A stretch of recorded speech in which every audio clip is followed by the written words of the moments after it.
front row on the left here. For Tom, here. Yeah.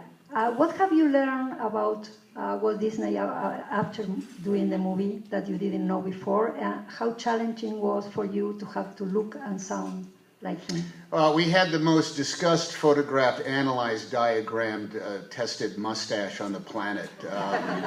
I mean, I think actually the documents went to the United States government to discuss the angle of the shave, how much mustache was going to be there. I don't look too much like him, but there is a line, there's an angular figure you can get from by way of the way the boxiness of the suits and the playing around with the various pieces of hair in order to get there. You know, I had a little bit of luck in that Walt Disney at this time in his life is very much already Walt Disney. He is the accomplished artist, industrialist that he was. The nature of the surprises that came down to the fact was that really coming from Diane about how much just a regular dad this guy was. I mean, Disneyland itself came about because he used to spend every Saturday with his two daughters. And after a while, here in LA, he ran out of places that he could take his two daughters. There was a pony rides over where the Beverly Center is now, and there was the merry-go-round in Griffith Park. But after that, that was it. And he was sitting eating peanuts on a park bench in Griffith Park, and the girls were on the merry-go-round. I said, God, there really should be a place dads can take their daughters on a Saturday in LA. And from that, Disneyland was born. So that connection that he had through very tight family, his brother Roy, his mom and dad, who were a part of his life as soon as he had money, that was it. And also the fact that he was sadly a victim of the times. He smoked 3 packs of cigarettes a day, and he died of lung cancer. That's just another one of the grim realities of that's the way the world operated back then. In the center. Mr. Hanks, as a storyteller that you are, also a director and producer, how do you relate with the conflict of Mr. Disney that wants to tell this marvelous story that maybe he has in his mind and the songs, and he has to deal every day with the author? How do you relate with in the struggle of creating something and in the day by day as a filmmaker? Well, everybody here is more or less some version of a person who's tried to see a story brought to its something that starts in your head and you see possibilities for it, and it's just one damn thing after another. I mean, it seems like you're always coming across somebody like this hell in a gas bag right here that just says no, no, no, no, no, it's not going to happen. Walt Disney, at this point, was pretty much used to getting his way because everybody loved him, and he's the guy who invented Mickey Mouse. Listen, in the creative process, which is really what this movie is about, you come to loggerheads, and you just have to just keep the process moving forward, even if that requires jumping on a plane and flying to London and knocking on Helen a gas bag's door. It's just what the creative process requires sometimes. It's a good thing it's fun, otherwise, it'd be too much work. Hi, my question is for, sorry. Yeah, way in the back. For Kelly.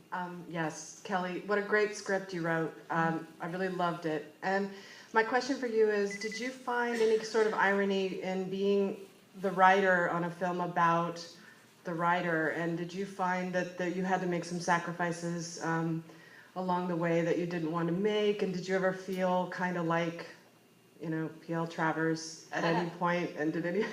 That's my question. Actually, weirdly, no. I've been asked this question a lot, and this particular process was kind of beautiful from day one, really. Unlike what Tom was just saying, nobody said no.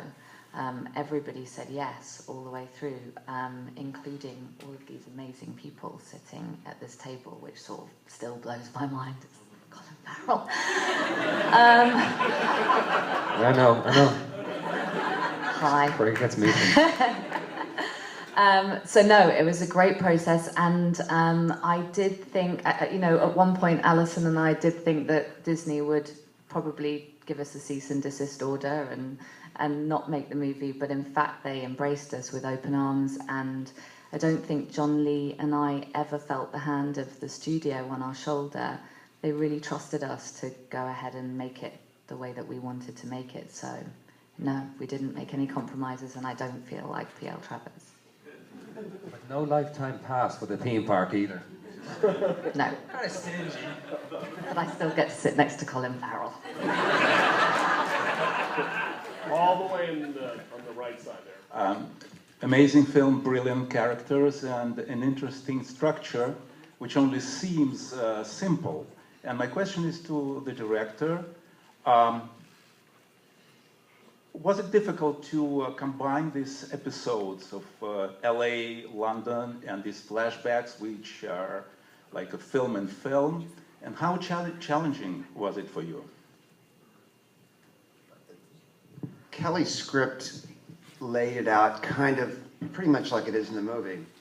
And I thought it worked very well on the page. So you want to make sure that you give your best effort to accomplish it on the screen. I think the most difficult part for me was just wrapping my brain around the idea that it's not just 1961 Los Angeles and 1906 Australia, but that these two time frames start to fold over each other at some point, and even to the point where Richard and Robert Sherman's lyrics are ending up in her memories in her father's mouth, which makes her not an incredibly reliable narrator of these, which is why they're stylized to a point, like childhood memories are. So I think that was the difficult thing to think about. But all of us talked about it, and Kelly and I, in prep, spent a lot of time talking about the way one scene would influence the next, and how this would hopefully, brick after brick, add up to 1 + 1 = 3. All the way over here on the left. This is for Emma. One of my readers is a really big fan of yours and wanted me to ask you if there is a possibility of yet another Nanny McPhee movie.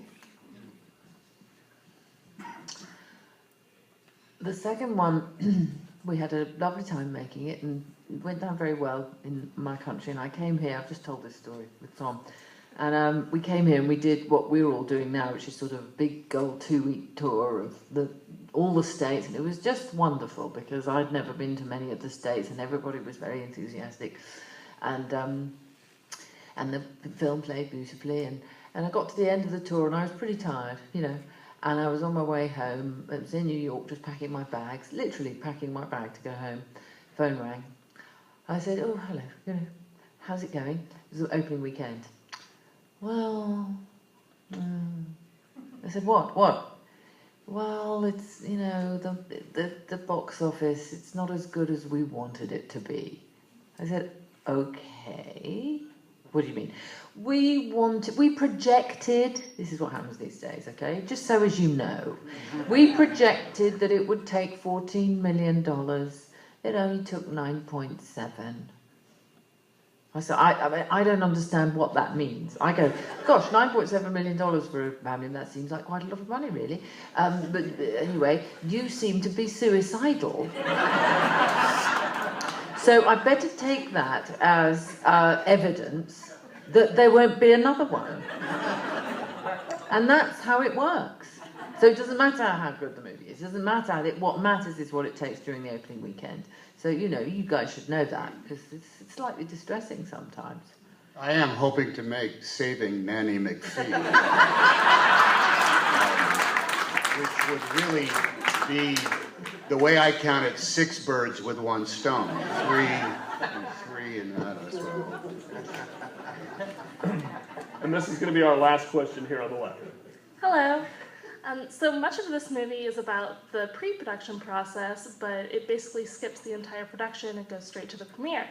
I'm wondering if the production was ever on the table as something to be added into the film, or if it was something that you always knew you were going to skip. No, there was never a point that we talked about putting the production of the film into it. I don't think. Was that Alison? No.